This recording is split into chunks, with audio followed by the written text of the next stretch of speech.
नमस्कार दोस्तों, आपका स्वागत है। आज हम बात करने वाले हैं कि सोल प्लान आखिर क्या होता है। सोल प्लान को हम हिंदी में आत्मा का नियोजन ऐसे समझ सकते हैं। आत्मा किस तरीके से नियोजन करती है आने का। बहुत सारे लोगों को, मुझे भी यही लगता था और अभी भी कभी ऐसा हमारे साथ कुछ बुरा होता है तब हम यही लगता है हमें कि पृथ्वी पर आकर हमारा आकर कुछ फ़ायदा ही नहीं। मैं पहले ऐसे मजाक में अपने दोस्तों को वगैरह कहता था कि मुझे गलत तरीके से मुझे ठपका मारा है और यहाँ पर जानबूझकर भेजा गया है या फिर ज़बरदस्ती भेजा गया है, क्योंकि हमें अपने जीवन का कुछ भी ठीक से होता नहीं है। जो हमें चाहिए वो नहीं मिले तो ठीक है, लेकिन जो नहीं चाहिए वो बराबर हमारे सामने आ जाता रहता है। या फिर बड़े बड़े किसी के सामने दुख आए तो वो यही सोचता है कि जीवन में कुछ अर्थ नहीं है, तो हम यहाँ पर क्यों जी रहे हैं। लेकिन अगर हम आत्मा के लिहाज से देखा जाए दोस्तों, तो हमारे जीवन को बहुत ज़्यादा महत्व है। अगर देखा जाए तो मैं आपको सच कह रहा हूँ, चाहे कोई रंक हो या फिर राजा हो कोई, या फिर एकदम ही ज़्यादा जो लोगों के पास पैसे मांग कर कुछ खा रहा हो, ऐसा कोई रास्ते के पड़ा हुआ एक ऐसा इंसान, उसको भी जीवन को उतना ही महत्व है दोस्तों जितना एक राजा के जीवन का महत्व है। मैं ये क्यों कह रहा हूँ, क्योंकि मैं आपको सच कहता हूँ दोस्तों कि अगर आप माइकल न्यूटन जी की बातें देखेंगे, उन्होंने जिस तरीके से आत्माओं पर प्रयोग किए कि आत्मा जो है दोस्तों, जब वो पृथ्वी पर जन्म लेती है तो वो बहुत ज़्यादा सोचकर या फिर प्लान करती है, या फिर उसके पीछे बहुत बड़ा नियोजन होता है। जैसे हमें जिस तरीके से समझो किसी कोई आतंकी संगठन है और वहाँ पर कोई ऐसे सर्जिकल स्ट्राइक कर रहा है, कोई समझो कोई सेना है वो सर्जिकल स्ट्राइक कर रही है, तो ऐसे समय में जो सेना के लोग हैं वो जिस तरीके से तैयारी करके जाएंगे, क्योंकि उनको पता है कि सामने बहुत बड़ा खतरा है और वो जितना हो सके 100% तैयारी करके जाएंगे, वैसे ही तैयारी आत्मलोक में आत्माएँ करती है और वो बाद में पृथ्वी पर आती है। सेम वैसे ही तैयारी दोस्तों। ये बात थोड़ी सी आपको अजीब लग सकती है, लेकिन उन्होंने खुद ने देखा है कि आत्माएँ बहुत ज़्यादा अभ्यास करती है। जहाँ पर उसको जन्म लेना है, उसको उसके सामने कैसे हालात होंगे, कैसे हालातों को उसका सामना करना है, उस जीवन में उसको ज़्यादा से ज़्यादा क्या करना है, किस चीज़ से बचना है, उसके जीवन को कितना महत्व है, ये सारी चीज़ों को बहुत ही अच्छे से वो सोल प्लान करती है और उसके बाद वो जीवन में आगे बढ़ती है। हम लोगों को यही सवाल पड़ेगा तो हमारे सामने दुख की बातें हैं। मैं आपको सच कहता हूँ दोस्तों, बहुत बार जिस तरीके से पृथ्वी पर मुझे अपने शरीर को बहुत ही अच्छे से ढालना है, मुझे अच्छे से बॉडी वगैरह बिल्डिंग बनानी है, तो मुझे क्या करना होगा, तो मुझे जो ऐसा खाना है जिससे मेरा कुछ बुरा हो सकता है या फिर मेरे शरीर का फैक्ट वगैरह बढ़ सकता है, ऐसी चीज़ों का मुझे त्याग करना होगा और जितना हो सके बहुत ही अच्छे से मुझे कसरत करनी होगी। तो आत्मा का भी वैसा ही है दोस्तों। अगर उसको अपने जीवन में आगे बढ़ना है तो ऐसे संघर्षमय जीवन का अगर वो बहुत ही अच्छे से चयन करती है और बहुत ही अच्छे से उसका सामना करती है, तो वो बहुत ही अच्छे से और बहुत ही जल्दी वो आगे विकास के आगे अगले स्तर पर जाएगी। इसलिए जो आत्मा होती है वो ऐसे संघर्षमय जीवन का चयन करती है।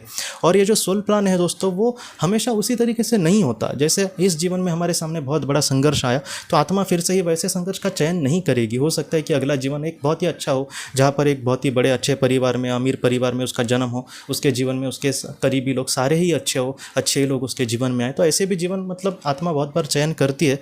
लेकिन हमें ऐसे इस तरीके से नहीं सोचना चाहिए कि हमारे जीवन को कुछ भी अर्थ नहीं है। मुझे भी पता है कि दुख में ऐसा लगता ही है, लेकिन हम इस तरीके से सोचें कि आज भी जो हम जी रहे हैं उसके भी पीछे कुछ ना कुछ आत्मा का कुछ ना कुछ उद्देश्य होगा दोस्तों। खामखा पृथ्वी पर, जैसे हम बोलते हैं ना कि भगवान के मर्जी के बिना एक पत्ता भी नहीं गिरता, वैसे ही आत्मलोक में पृथ्वी पर जो भी हमारे साथ चीज़ें होती है उसके पीछे बहुत बड़े बड़े कारण होते हैं, बस वो हमें फिलहाल पता नहीं है। लेकिन आत्मलोक में जब हम जाएंगे, हम उस तरीके से जब सोचेंगे, एक आत्मा के स्वरूप में हम जब होंगे, तब इन सारी चीज़ों को बहुत ही अच्छे से हम जान सकते।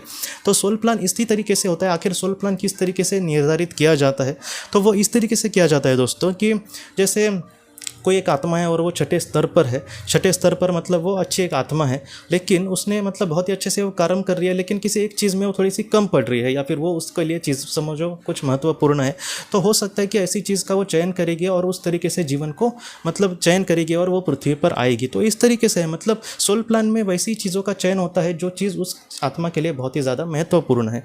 जैसे कोई एक बच्चा है, उसके सारे विषय अच्छे हैं लेकिन गणित में वो थोड़ा सा कच्चा है, तो हो सकता है कि वो थोड़ा सा गणित के लिए अभ्यास करे और उस तरीके से जीवन को चयन करे। इसलिए जितना हो सके हमारे जीवन में जो भी चीज़ें होती है दोस्तों, उसके बारे में हमें दुखी नहीं होना, बल्कि वो जितना हो सके उसका सामना करके आगे बढ़ना है। हो सकता है कि इसी जीवन का इसी चीज़ का चयन हमारी आत्मा ने किसी और कारण के वजह से किया होगा, जो शायद हमें पता नहीं है, लेकिन इसके पीछे ज़रूर कुछ वजह होगी दोस्तों। और एक ना एक दिन, जैसे आज बहुत सारे लोग मुझे भी कहते हैं कि मैंने अपने किसी करीबी को खोया, ऐसा आखिर हमारे साथ क्यों हुआ। मैं उनको भी वही कहता हूँ कि एक ना एक दिन इसका ज़रूर हमें जवाब मिलेगा, लेकिन जितना हो सके आज इस परिस्थिति का हमें सामना करना है। और क्योंकि हमारी आत्मा हमसे ज़्यादा ज्ञानी है और उसने कुछ ना कुछ सोचा होगा, इसलिए जितना हो सके आप प्लीज़ अपने आप को संभालें और जीवन में आगे बढ़े। आपके जो अपने हैं, अगर आपने उनको खोया है आप ज़रा भी चिंता मत करना दोस्तों, आपके उनके साथ मुलाकात भी होगी और आप उनके साथ बहुत सारे जन्म जरूर ले सकेंगे।